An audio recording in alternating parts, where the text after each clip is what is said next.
Hola, soy Santiago Navarro y esta es mi entrevista para el Centro de Artes El Colibrí. ¿Cómo fue tu acercamiento a las artes y quién a quiénes influyeron y en dónde fue? Mi acercamiento a las artes plásticas fue alrededor de los 12-13 años a través de unas clases que daban en la fábrica de San Pedro en Uruapan, Michoacán, un artista persa, el maestro Shidel, que tenía un espacio de enseñanza de las artes plásticas. Yo llegué ahí alrededor de los 12-13 años, motivado porque pues me gustaba dibujar, me gustaba pintar, y mi familia buscando que tuviera una actividad productiva y sana que hacer durante las tardes como adolescente, inquieto, me llevaron ahí.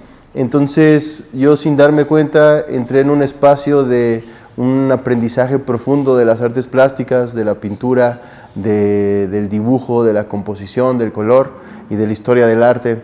Y empecé a los 12 años de forma profesional, aunque pues ya desde antes, desde la primaria, había tenido clases de pintura, de dibujo, como lo tienen muchos niños, pero yo pongo ese inicio a los 12 años porque fue ya una manera prácticamente profesional, como sucede con los niños que estudian música o ballet desde temprana edad y no se dan cuenta que ya están inmersos completamente en el arte. Pues a mí me sucedió lo mismo y ese fue mi inicio, que fue un inicio también bastante largo, porque fueron alrededor de 11 años de ese aprendizaje, entre 10 y 11 años.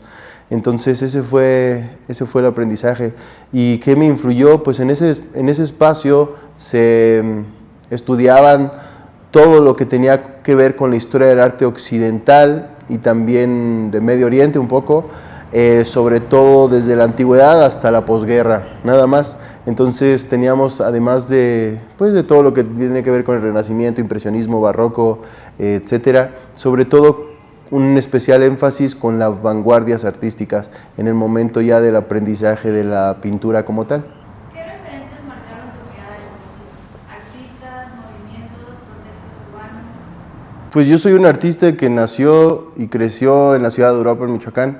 Entonces el contexto de esta ciudad desde la infancia hasta actualmente, ya como una persona madura, ha sido algo que me ha influido totalmente. En un inicio podría decir que los murales del Templo de San Francisco, que son muy interesantes, realizados también por mi primer maestro, por el maestro Shidel, fueron algo que marcaron mi mirada, especialmente la creación de Adán y Melquisedec, que son justamente dos murales que no son los que están a la vista en cuanto uno entra a ese espacio, a esa iglesia. Cuando comencé a estudiar de forma profunda las artes y continua, yo creo que pues especialmente los dibujos y las pinturas de Leonardo da Vinci y de Miguel Ángel fueron algo que me impresionaron. ¿Por qué? Pues porque cuando empecé a estudiar las artes y empecé a dibujar y a trabajar de forma más disciplinada, gran parte de la enseñanza era el estudio de los grandes maestros. Entonces estudiar a los dibujos de Miguel Ángel y de Da Vinci fue algo que me maravillaba. Hay una pintura especial también de Correggio, que es de Zeus, que se vuelve una niebla, que me encantaba la forma en la que se transformaba una figura en niebla, en nube, y esa la tengo muy presente porque me parecía algo mágico. También ya cuando comienzo a pintar las obras de Picasso, las obras de Chagall y las obras de Umberto Boccioni fueron algo que me impresionaban y que me maravillaban la manera en la que aplicaban los colores, entendían la forma. En el ámbito de la escultura hubo un artista también italiano, Giacomo Manzù, que ese me maravilló desde que desde la primera vez que lo vi, que lo conocí, que me lo presentaron en un libro obviamente, hasta la fecha. Entonces esos fueron en un inicio, estoy platicando de entre los 12 y los 20 años como los artistas que más me maravillaron. Y en cuestiones de artistas mexicanos, pues las obras de González Camarena y de Diego Rivera fueron artistas que me encantaban también en esa época del inicio. En cuestiones del contexto, pues desafortunadamente a partir de mis 15, 16 años se da todos los eventos de la violencia en México. Entonces eso también ha marcado tanto mi vida intelectual como artística, porque finalmente como artista sensible que estamos inmersos en una realidad que no siempre es bella, pues te conmueve y te obliga a estar haciendo una respuesta artística, creativa a lo que vives. Entonces el entorno complicado de Europa, de Michoacán y de México desde hace 21 años ha sido también algo que ha marcado mi trabajo artístico. ¿Cómo influyó tu formación académica o no académica en tu manera de abordar las artes? Esa es una buena pregunta. Como lo platicaba, mi primera formación fue muy profunda y muy disciplinada. El primer maestro que tuve era este tipo de maestros prácticamente renacentistas que no te dejaban pintar hasta que supieras dibujar. Y para mí saber dibujar fue un proceso de 9 años prácticamente. Eso en términos de temporalidad académica es como haber hecho 2 licenciaturas en dibujo desde los 11 hasta los 19 años. Y eso significa, y además que durante esta etapa tenía un aprendizaje muy profundo de historia del arte desde la antigüedad hasta la posguerra, sobre todo hasta las vanguardias. Entonces eso fue una gran influencia, una gran escuela, pero como lo menciono, pues es algo que se quedaba hasta los artistas y hasta el arte de las vanguardias y ligeramente de la posguerra, y con posguerra me refiero hasta Francis Bacon. Esto fue una gran influencia que sigue presente en todo mi desarrollo artístico y práctico por todo lo que involucró en términos de disciplina, de aprendizajes, de métodos, pero también tuvo una gran influencia las 2 etapas que vendrían después en mi formación, que digo, uno nunca termina de aprender, pero académicamente puedo dividirlo en estas tres etapas. La primera, que tiene que ver con mi primer maestro, con Uruapan. La segunda es la Esmeralda. En la Esmeralda, que es la Escuela Nacional de Pintura, Escultura y Grabado, yo creo la más importante de México actualmente en el ámbito de la licenciatura de las artes.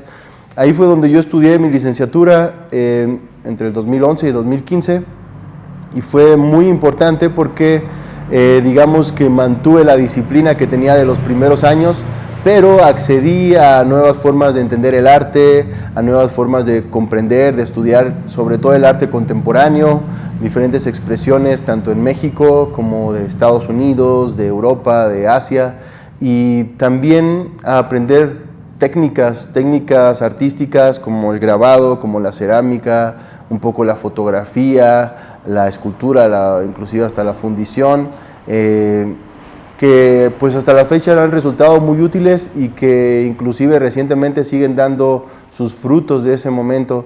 ¿A qué me refiero con eso? Bueno, en los ámbitos de la universidad me encantaba, cuando había clases que me aburrían, yo me salía de esas clases, pero me metía a otras, y muchas otras clases tenían que ver, por ejemplo, con la cerámica, con la escultura, con el grabado, y pues actualmente lo estamos desarrollando, por ejemplo, en este espacio cultural. También el ámbito de la formación académica a nivel de licenciatura fue muy importante en el sentido de la evaluación histórica del arte, desde la evaluación crítica del arte, pensándolo siempre como un evento creativo que sucede inmerso en un espacio sociocultural, y en lo relacionado con el mundo del arte como tal. Con el mundo del arte como tal me refiero a las cuestiones institucionales, de exposición, de galerías, de convocatorias para desarrollo de proyectos. ¿Por qué? Porque durante la época de la licenciatura pues fue todo ese encuentro por primera vez para mí con ese mundo del arte, el real, por así decirlo, o el activo o el presente en todo México.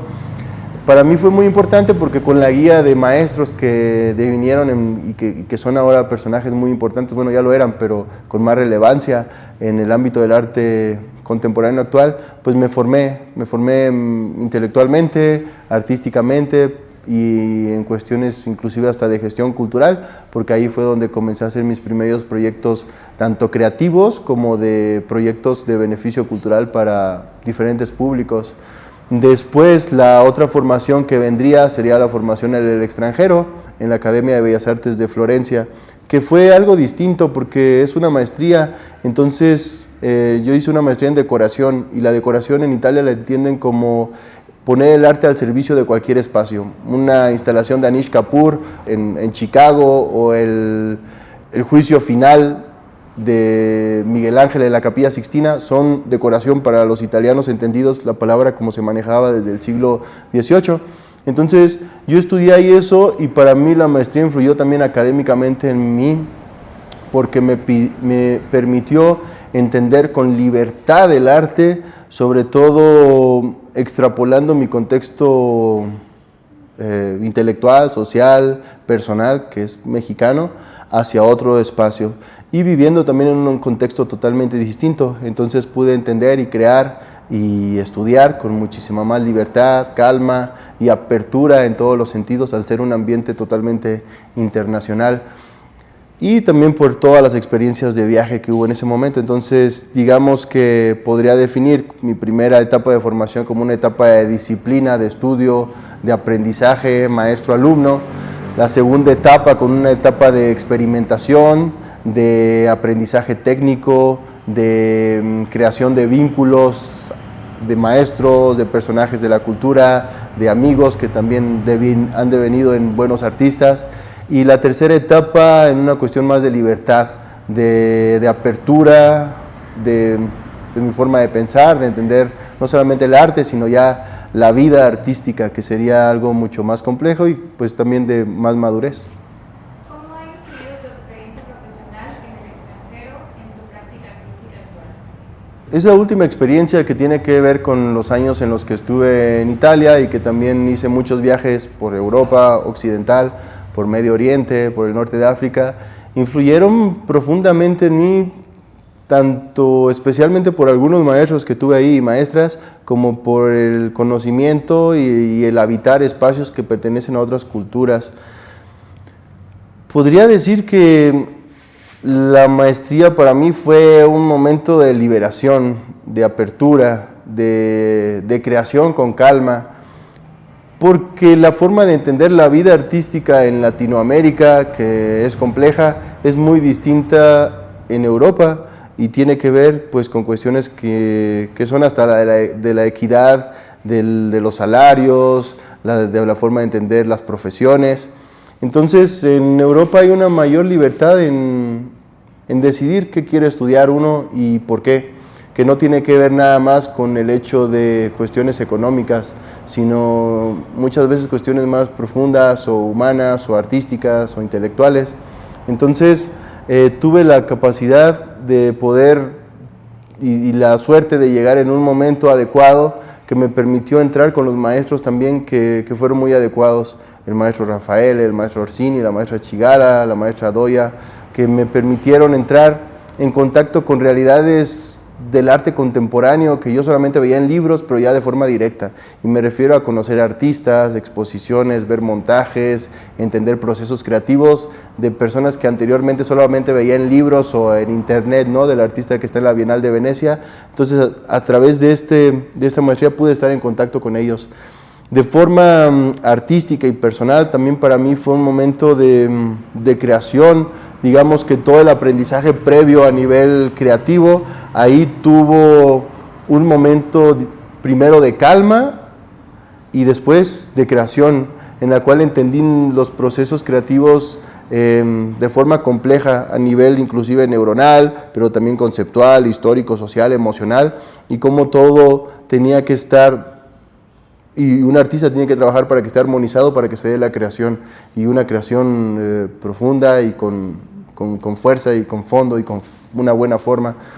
Y también fue una apertura en el sentido de las salidas en las que tienen las ideas que tenemos los artistas.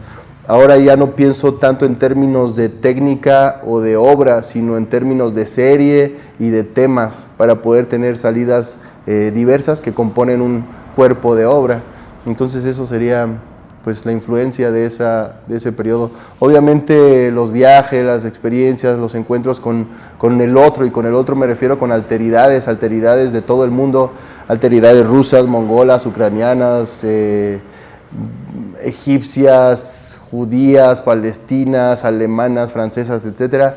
El encuentro con la alteridad fue un enriquecimiento porque era en muchos casos ver el espejo en el otro, pero también en otros casos ver algo totalmente distinto y aprender y disfrutar de todo eso, además de los paisajes y de los espacios, ¿no? museísticos y naturales que se conocen cuando uno le da por traer una mochila al hombro y salir a conocer el mundo. ¿Cómo nace una pieza tuya? ¿Desde la imagen, el concepto o el material? Recientemente trabajo en series, entonces inician de diferentes maneras. En algunos casos es por la imagen, en otros casos por el concepto, en otros casos por la idea, pero creo que ahora trabajo sobre todo por temas, algún tema, alguna idea que me interese, la desarrollo en diferentes salidas que van hacia la pintura, hacia el dibujo, hacia la escultura, hacia la cerámica, hacia la foto, y entonces el cuerpo de obra va saliendo de una forma más orgánica, eso es. ¿Trabaja desde la intuición o desde una investigación previa? Esa es una pregunta también interesante porque tengo que decir que se trabajan desde las dos cosas, pero la intuición no es algo que se origina de la nada. La intuición es justo el resultado del aprendizaje previo, de ese que comentaba desde la infancia prácticamente, porque la intuición es lo que te permite guiar la obra, ¿no? Como en algún momento decía Picasso, que en algún momento él ya dejaba de pintar lo que él quería y empezaba a pintar lo que la obra le pedía, palabras más, palabras menos. Creo que la intuición es eso y hay que saberla desarrollar para saber como artista dejarnos guiar por la obra en el momento de la creación. Pero, por otra parte, la cuestión de la investigación, de los procesos de documentación, del bagaje cultural, conceptual que tiene que tener una obra para tener fuerza, pues es algo que no tiene que ver con la cuestión creativa, sino con la cuestión intelectual, que finalmente se juntan. Y esa también requiere un método, también requiere un proceso que, pues, al igual que la intuición, que se va formando a través de la creación continua, pues la cuestión de la investigación pero también requiere una formación, que te formen, que alguien te enseñe a hacer procesos de investigación que van a detonar o que van a volverse en procesos creativos que se van a juntar.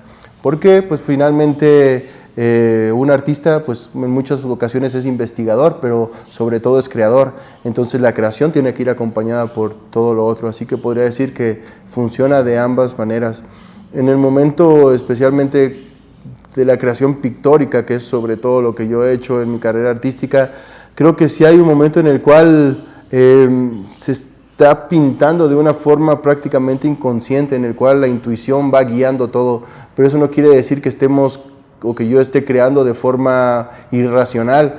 Hay una idea que se sigue, pero en cierto punto la misma obra pide cosas, colores, formas, líneas, elementos que hay que dárselos, y eso responde a eso, a la intuición. Después, ya cuando lo analizas, una vez que has concluido una obra o que has llegado a un momento en el cual puedes dejarla de trabajar y la revisas, muchas veces la intuición tiene que ver con cuestiones naturales, de geometría, de proporciones áureas o de proporciones que están presentes en la naturaleza, y curiosamente es donde he visto que coinciden. ¿Qué técnicas, soportes o medios consideras fundamentales en tu práctica actual? Trabajo de una forma muy tradicional, el lienzo para mí sigue siendo fundamental, pero también me gusta mucho el trabajo de la pintura directa sobre el papel y especialmente el papel fabriano. Podría decir que fundamental serían los blocs de dibujo fabriano de 120 gramos con papel ligeramente crema, que son blocs que he utilizado ya desde hace 10 años o más, que me encanta la textura, la consistencia del papel, que son libres de ácido, y eso puedo decir que son fundamentales porque son las bitácoras de trabajo en las cuales desarrollo mis pensamientos en forma escrita, pero también dibujo, boceteo, y de ahí muchas veces parten lo que puede devenir en escultura, en cerámica, en grabado, en pintura. Entonces creo que eso sería sobre todo como mi elemento fundacional, mis libretas de dibujo fabriano, ¿no? Los sketchbook. En otros términos técnicos, pues los lienzos, el papel liberón, que es algo que me encanta para trabajar, el ingres también, y la cerámica de alta temperatura para escultura, y cerámica y producción utilitaria. ¿Cómo dialoga lo manual con lo digital en tu trabajo? Van de la mano en mi creación, porque Utilizo mucho las imágenes en todo sentido, imágenes que encuentro en redes, imágenes que yo tomo a través de una cámara fotográfica, imágenes que encuentro en periódicos, en publicidad, en la calle en general, y eso los integro con mis trabajos, los integro en mis composiciones de dibujo, de pintura.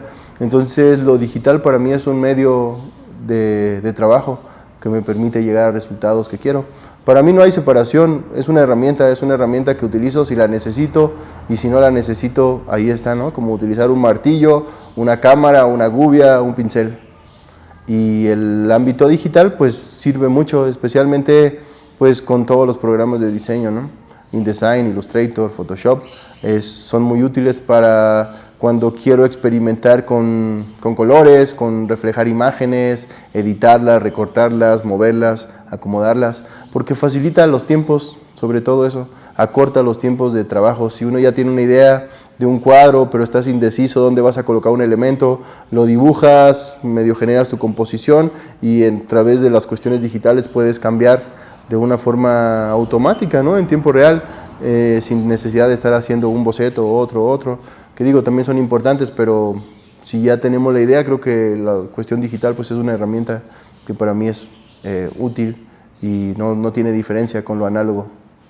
Eso es una como de este tipo de discusiones que de pronto en México se quedan ya muy traspapeladas, pero siguen presentes. Sin embargo, es importante decir que eso no debería de ser ya temas pues ni de pregunta ni de discusión, tienen que verse de forma natural. La integración de las tecnologías, si te sirven, si te resultan útiles, y sobre todo si conectas artísticamente con lo que hay disponible.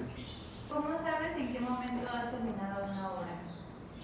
Hay una sensación que tengo cuando veo una obra terminada mía, y es extraña porque es como si yo no lo hubiera de haber hecho. Cuando veo un dibujo, un grabado, una pintura, algo, que la observo y no me siento yo presente en ella, sino la veo como si alguien más lo hubiera de haber hecho, creo que ya la obra está terminada. Si todavía sigo conectado a ella de alguna manera, no está terminada. Y eso me sucede con obras que tengo, no sé, sin acabar desde hace 10 años, pero también con obras que terminé hace 15 y ya no las siento mías. Es una sensación de vínculo, tal vez, en el sentido de que si ya no siento el vínculo, aunque obviamente recuerdo cómo las hice, las trabajé, etcétera, pero si ya no siento ese vínculo de sentirlas mías, entonces ya las siento terminadas. Hay algunos artistas que es como, ¿no? Cuando la obra adquiere vida propia.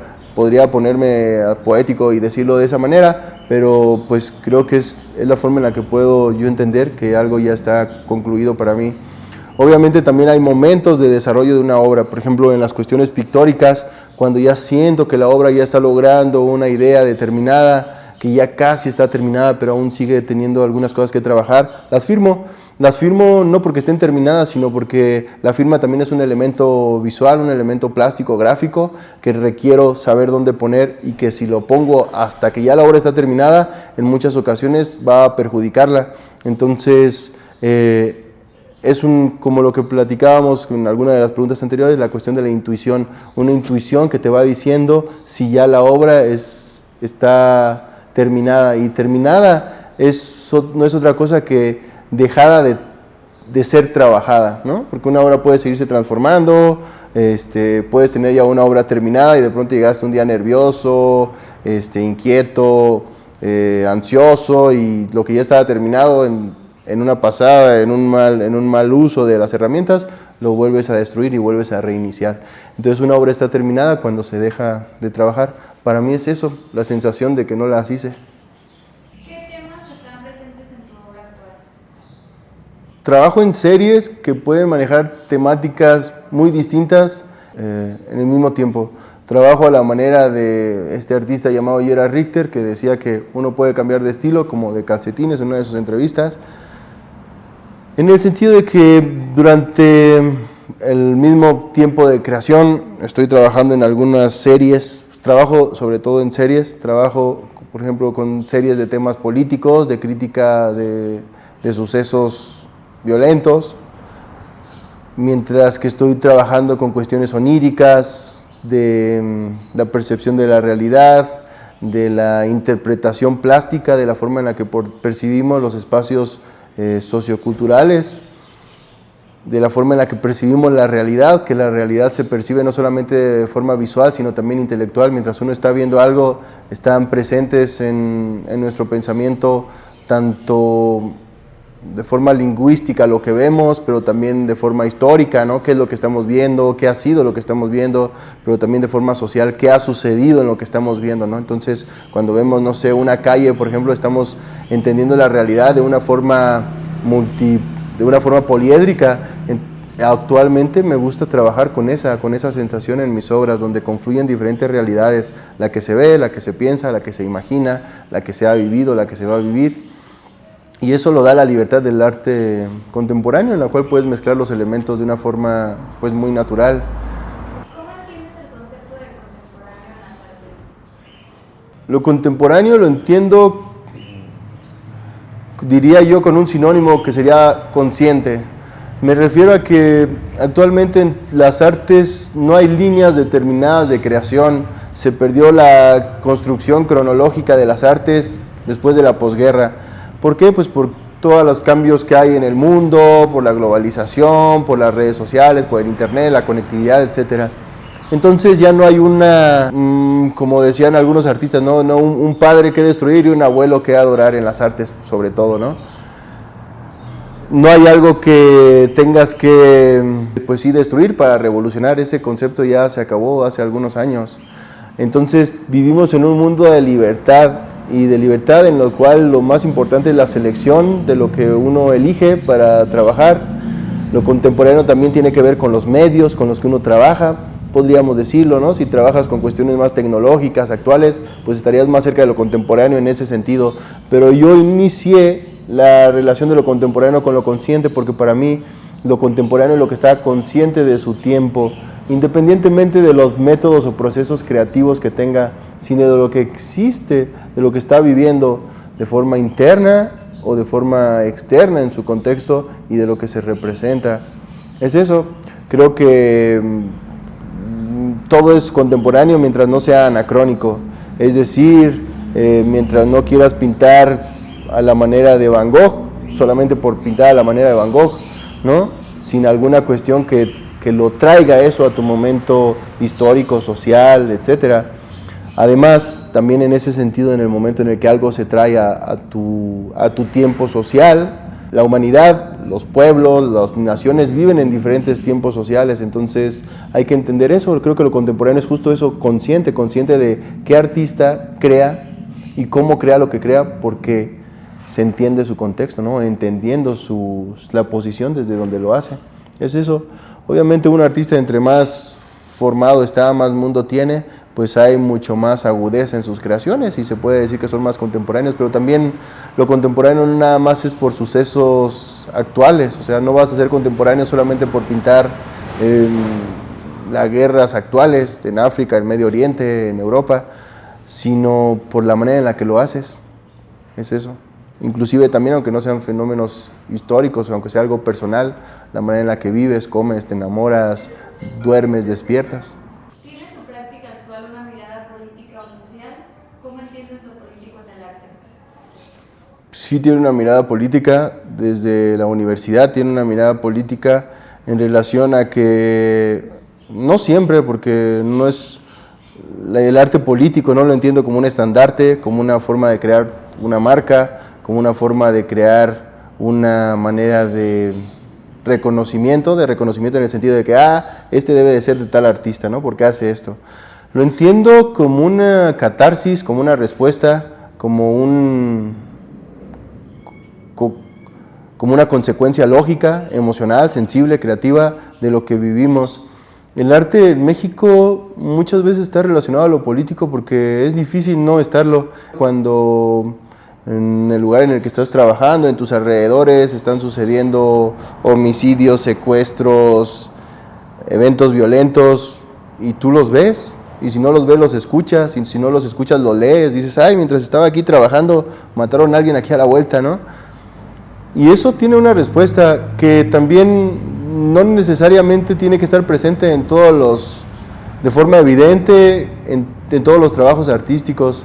El arte político también, pues todo lo personal es político, como decían, pero en mi caso, las cuestiones de la violencia en México y después también en el mundo ha sido muy presente porque ha sido muy cercano. Pero lo he hecho solamente en momentos que han sido muy particulares, donde pues tengo que hacer catarsis, porque no se puede no hacerla. Algo sucede si no haces catarsis cuando se vive inmerso en espacios difíciles. ¿Cómo percibes la escena artística contemporánea en México? La escena artística contemporánea en México es increíble, es efervescente, es muy creativa, muy experimental. Hay un cambio, también hay muchas mujeres en la creación, en el estudio de las artes, y pues es un terreno muy fértil. Ahora, en el sentido ya de las salidas artísticas, es en donde pues en México está un poco más complicado, el sentido de la salida comercial, de la salida institucional, de la salida cultural, pero me parece que pues México es una potencia cultural, y lo digo con razón de causa por todos los viajes y conocimiento que he hecho del arte europeo y también de un poco de Medio Oriente, que en México pues somos potencia en ese sentido, somos unas personas cuya creatividad y la manera en la que apropiamos, entendemos y después hacemos creaciones propias de todo lo que vemos, pues es única y hay mucha.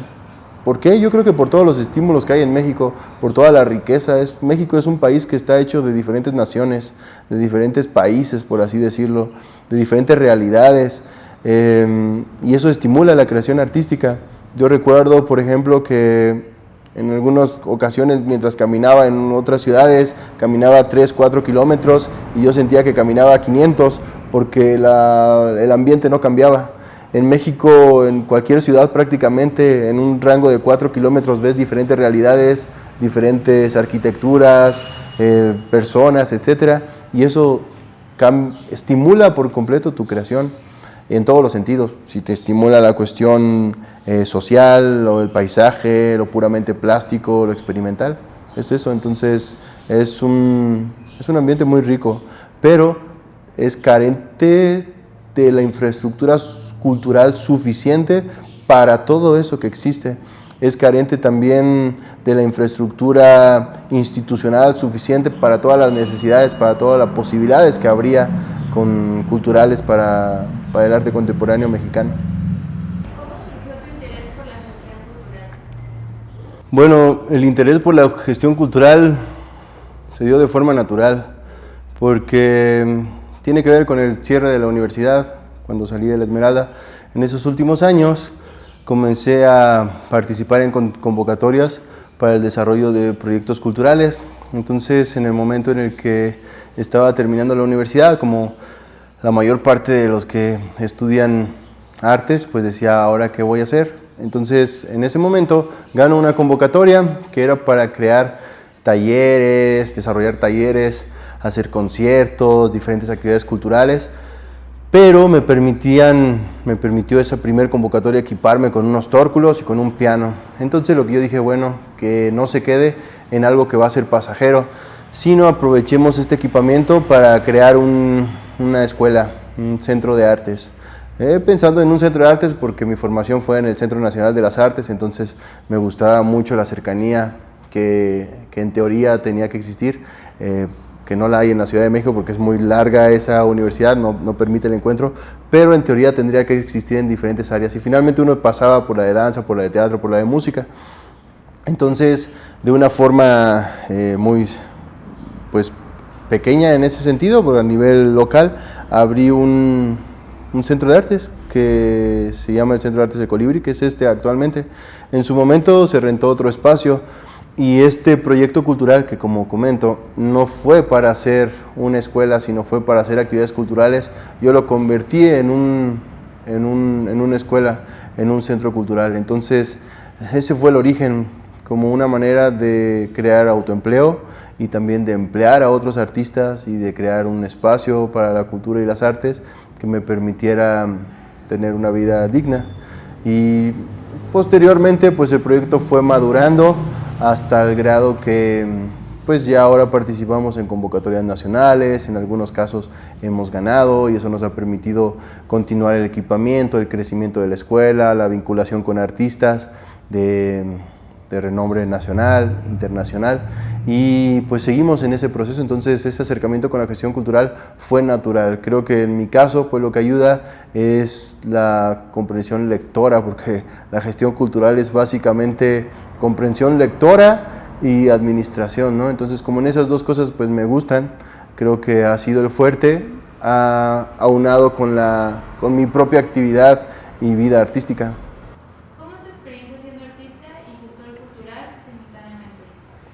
La experiencia es compleja en términos de tiempo. La gestión cultural de un proyecto que crece requiere tiempo y hay un momento en el cual el arte o la vida artística también te pide y hay que saberlo dividir. Creo que la manera en la que puede armonizarse es delegar, saber delegar en la gestión cultural, y delegar es que otras personas hagan objetivos que tú indicas o que son necesarios para un proyecto cultural, pero encontrar a las personas es también una tarea que no es sencilla.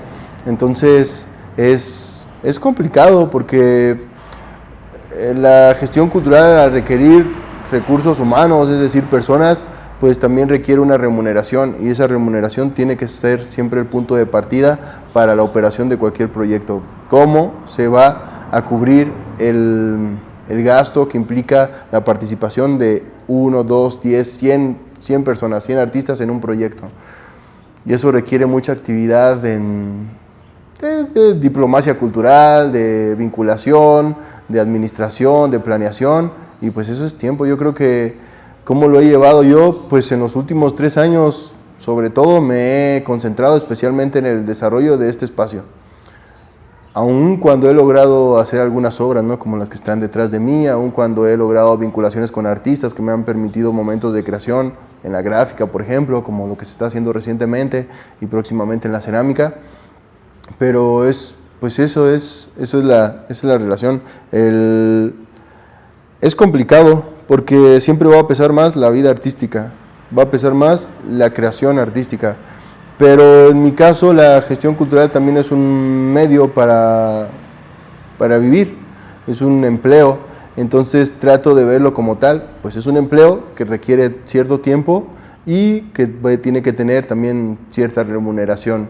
Si todo se está cumpliendo, pues hay que continuar por ahí. Si no se cumple, pues hay que evaluar para saber si se debe de continuar o no, porque finalmente, aunque en la gestión podemos decir que con el proyecto del Colibrí ha ido muy bien en los últimos años, pues mi vida artística es mucho más antigua y le he dedicado más tiempo, más energía, más recursos en todos los sentidos, y lo voy a seguir haciendo.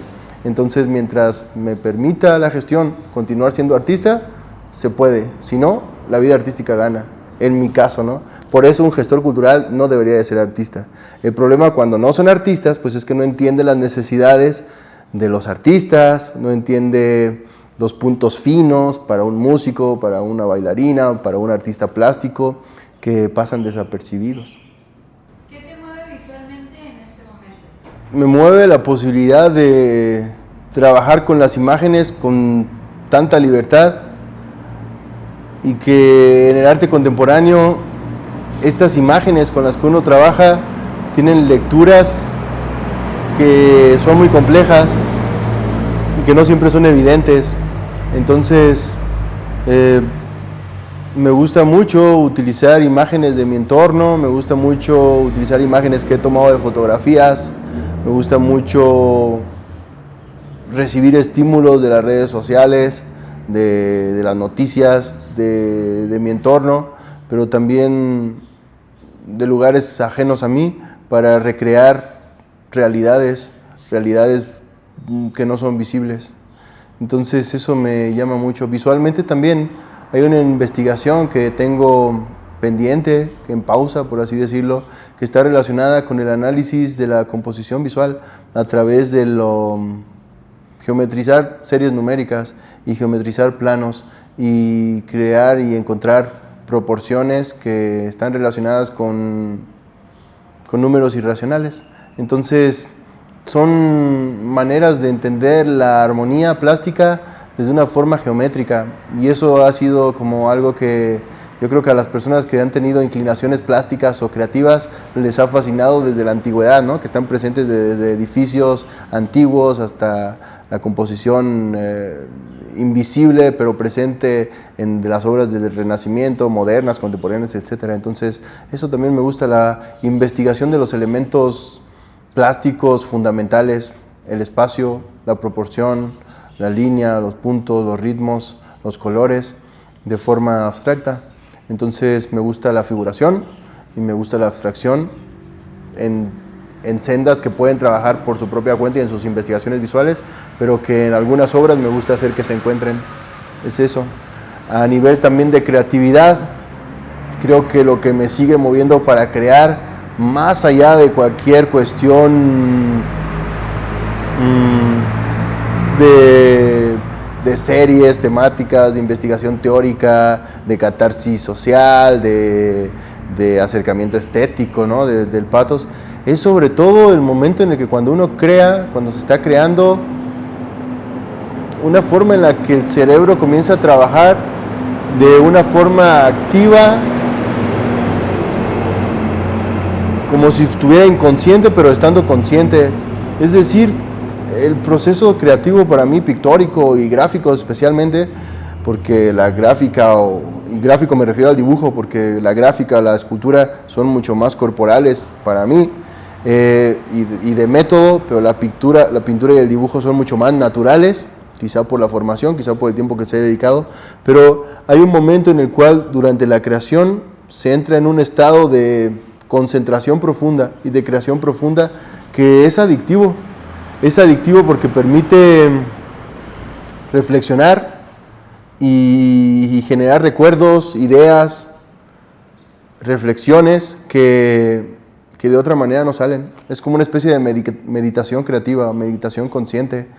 No sé cómo decirlo. En algún momento, cuando hice mi maestría, investigué un poco de eso, y tiene que ver con la manera en la que el cerebro crea en el momento de la concentración o de la creación, que es como si estuviéramos soñando neurológicamente, pero estando despiertos y creando. Entonces hay algo ahí que me maravilla, ¿no? Que conecto conmigo mismo, y entonces va fluyendo todo, y descanso. O sea, puedo trabajar 10 horas y sentirme descansado porque el tiempo fluye de forma distinta. Eso me mueve, que no nada más es visual, es creativo, pero bueno, me mueve para continuar creando. Creo que uno de los proyectos que me representó un mayor reto y gran aprendizaje fue una instalación que hice en un espacio en Florencia que se llama San Salvi. Hubo un concurso destinado a artistas que vivían en Florencia, participé y fui seleccionado. Hice una instalación que era una especie de tapete hecho con acerrín pintado que recorría un parque de alrededor de 500 metros. Y lo hice pensando en la simplicidad del proceso, ¿no? de trabajar, como aquí en Michoacán se trabaja con los tapetes de Patamban, que se colorea el acerrín y puedes crear figuras. En mi caso era crear una ondulación que seguía a los senderos que crea de forma natural las personas cuando atraviesan un lugar que es orgánico, ¿no? O sea, cuando no van por la banqueta, cómo se empiezan a desarrollar los senderos, entonces crear una especie de energía alrededor de eso. Lo pensé yo hacerlo con acerrín porque se me hizo muy sencillo, pero estaba en otro país en el cual no tenía un carro a la mano, no tenía manera de mover acerrín, no tenía manera de pintarlo, de tener un estudio, de tener un espacio para hacer algo, que el proceso era súper sencillo, pero sin los medios se volvió súper complicado. Se volvió súper complicado comprar los materiales, moverlos. Digo, al final algunas amistades me ayudaron a moverlo, a hacerlo y todo, pero fue un gran reto por la ausencia de medios, y fue un gran aprendizaje porque fue también donde entendí la importancia de tener los medios y la capacidad para hacer desarrollos artísticos, ¿no? Desarrollo de proyectos artísticos. Entonces ese fue un gran reto. Digo, fue muy simple, podría decir, no sé, algunas de las obras más grandes que he hecho pictóricas, mis diarios de viaje que llevaban dibujos que creaban objetos encontrados, objets trouvés, de andar viajando por diferentes continentes. Eso es complejo, pero fue un más reto hacer algo que aparentemente era más sencillo, porque entendí que a veces uno puede dar por sentado cosas o subestimar procesos artísticos o visualizar resultados y pensar que van a ser sencillos. No, hay que tener la atención para saber en todo lo que vamos a hacer, desde una pintura hasta una escultura, una instalación, lo que sea, todo lo que eso requiere, que a veces lo damos por sentado, ¿no? Damos por sentado, vamos a hacer un video, pues si no tengo cámara, ¿de dónde voy a sacar la cámara para hacer el video? Entonces se vuelve complejo todo, aunque el video sea sencillo. A eso me refiero, eso creo que fue un gran reto. Finalmente fue una instalación muy bella, me permitió darme a conocer y entrar en contacto con una persona que se volvió la primera galería con la que trabajé en Italia, porque les agradó mucho el resultado, pero fue un trabajo impresionante. Antes de inaugurarse, una hora antes, yo todavía estaba colocando todo, sude y sude, en el calor de verano de Italia, y fue un gran reto. Esa podría decirlo, por el aprendizaje, por subestimar y por no prever. Entonces ahí empecé a darme cuenta que tenía que prever todo, o la mayor parte, de las cosas que pueden suceder cuando uno desarrolla actividades artísticas, para no quedar mal, para que tengas un buen resultado, para que el tiempo que le dedicas valga la pena y quedes satisfecho. ¿Qué estás buscando ahora mismo en tu trabajo? Esa es una buena pregunta. ¿Qué estoy buscando? Llega un momento en el cual, más que buscar, hay que estar perceptivo para saber dónde están nuestros intereses, dónde está algo que nos toca, que nos mueve, y entonces trabajarlo. Entonces la búsqueda más bien es saber percibir, pero saber percibirnos a nosotros mismos. Y una vez que encuentras eso, que lo descubres, que aparece, que lo ves de frente, que pasa, que lo googleas, entonces viene ya todo lo que es, pues, el descubrimiento, el encuentro que se da en el momento de la creación. Así que, ¿qué busco actualmente? Pues, en términos prácticos, el tiempo para seguir creando. En términos artísticos, busco continuar creando imágenes, obras, objetos que nazcan a partir de esa sensación que platicaba de concentración profunda, pero en contacto con mi realidad visible y también con mi historia de vida. ¿Qué consejo le darías a jóvenes que quieren dedicarse a la gráfica contemporánea o a las artes visuales? Lo ideal para iniciar en las artes es comenzar a la edad más temprana que puedas. Eso sucede mucho en la música o en la danza, pero en las artes plásticas no. Si las personas interesadas tuvieron esa fortuna, qué bueno, porque antes de llegar a la adolescencia o a la juventud temprana, van a haber pasado por procesos de aprendizaje que fueron casi sin darse cuenta, ¿no? Como una actividad, como un pasatiempo, en el momento en el que el cerebro es lo más flexible que es durante la infancia y la adolescencia, donde más absorbe de forma natural, sin la abstracción que viene con la adolescencia y los procesos racionales que van a venir con la madurez. Pero si no tuvieron esa fortuna, lo importante es saber descubrir buenos maestros y entenderlos a nivel artístico y a nivel humano, para no confundirlos ambos. Hay personas de las cuales uno tiene que aprender cómo vivir, y otras personas de las cuales uno tiene que aprender a cómo crear. En algunas veces van de la mano y en algunas no. Cuando encontramos las personas que nos enseñan a cómo crear, hay que ser unas esponjas, porque el artista aprende solamente lo que es capaz de aprender. Parece como una frase sufí o oriental, pero es una realidad. El aprendizaje artístico no tiene que ver con la edad en la que se hace, sino con la sensibilidad. Obviamente no es lo mismo que un niño aprenda que un adolescente, que un adulto, pero pongo un caso de un pianista. Por ejemplo, hay pianistas ya niños que tocan increíblemente bien, como si fueran adultos, pero obviamente hay procesos emocionales, madurez intelectual que va a llegar solamente con la vida. Lo mismo pasa con las artes, aunque no es tan evidente, a nivel de la sensibilidad que se va perfeccionando, a nivel de la mirada que se va agudizando, a nivel de el pensamiento, que el criterio se vuelve mucho más complejo. Entonces, creo que para alguien que va iniciando en eso, la disciplina es fundamental, la puntualidad, estar presentes. La presencia es lo más importante. En mi experiencia como alumno, muchas veces podías estar, no sé, meses con un maestro, pero de pronto la enseñanza más importante sucedía, no sé, una tarde que ya todos los alumnos prácticamente se habían ido y entonces el maestro revelaba o maestra, lo que tenía para enseñar, o lo más importante que tenía para enseñar, sea porque de pronto empezaba a trabajar, porque decía algo relacionado con su vida artística, con su vida personal, y hacía pues que te cayeran veintes de muchas cosas, ¿no? Que comprendieras, es por esto, de esta manera se tiene que hacer, esto es así y no asá.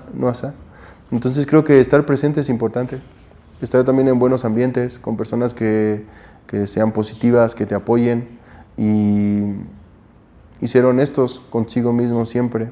Si la ruta artística es para ti, la ruta artística te elige, no tú a ella. Pero es complicado mantenerse y para eso es importante tener lo que ahorita se llaman los círculos de apoyo, ¿no? Amistades, familias, maestros, maestras, en fin, gente que pueda orientarte, guiarte y apoyarte. Y uno nunca termina de aprender.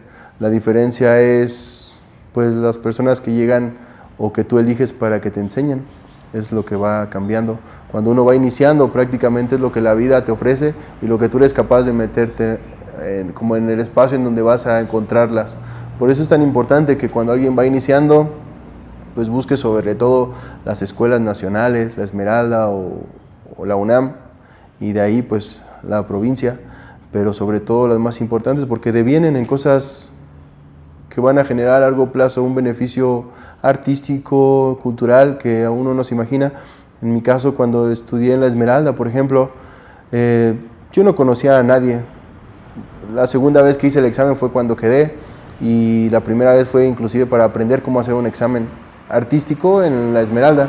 Pero en la generación en la que encontré maestros increíbles y maestras increíbles. La maestra Carla Rippey, por ejemplo, que es una artista consagrada a nivel nacional, internacional, buenísima.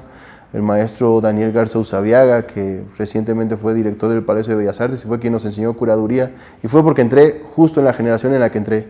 Un año antes o un año después no los habría tenido como maestros, pero también tiene que ver justo con la suerte que cada quien va a tener. Pero todos tenemos suerte en mayor o menor medida si estamos en el lugar correcto. Y pues estar presente con ellos y tener siempre actitud de humildad, de aprendizaje y un poquito como una ingenuidad que te permita ser espontáneo en la manera en la que te enseñen. Me refiero a que, por ejemplo, voy a hacer un símil para los que son personas que van a dedicarse a esto. Recientemente tuvimos aquí talleres de artes gráficas, vinieron 2 artistas. Cuando alguien viene, a pesar de que en mi caso tengo conocimientos de artes gráficas, me pongo en un papel de que no sé hacer nada, ni preparar una placa, ni el papel, ni nada. ¿Para qué? Pues para aprender cómo lo hace alguien más.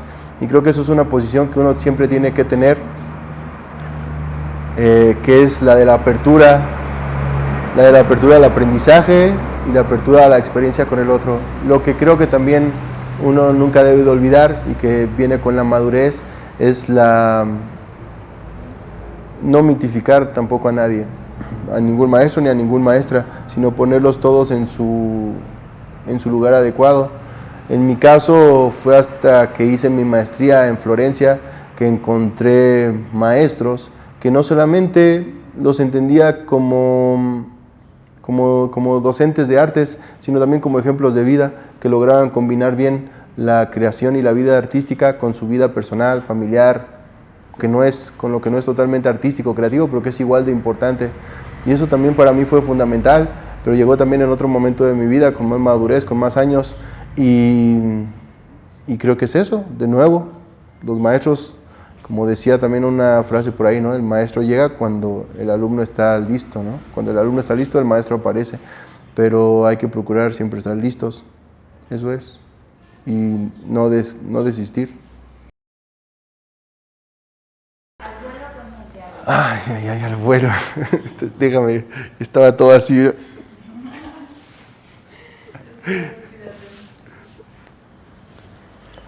Ok. Al vuelo con Santiago. Libertad. Método. energía, nuevos medios, experimentación, talento, el don, maestría, disciplina, maestría, encuentro, doctorado, conocimiento, curador, buen ojo, crítico de arte, mente aguda, artista, sensibilidad, maestra, maestras tendría que ser Carla Ripe, Ana Lilia Maciel, Alessandra Chigala y Adoya Marshall. maestro, Maestros también tendría que ser el maestro Shidel, Ricardo Morales, Daniel Garza Usabiaga, Orsini y Marco Rafaele. lienzo, Origen, papel, punto de partida, color, armonía, dibujo, pensamiento, maco, una vitrina, alumno, curioso, aprendiz, una esponja, maestro, una brújula, familia, apoyo, trabajo, la vida, descanso, viajar, riqueza, medios, pobreza, 2 euros, Europa, utopía, Florencia, belleza, Ciudad de México, escuela, Oribe, ideal,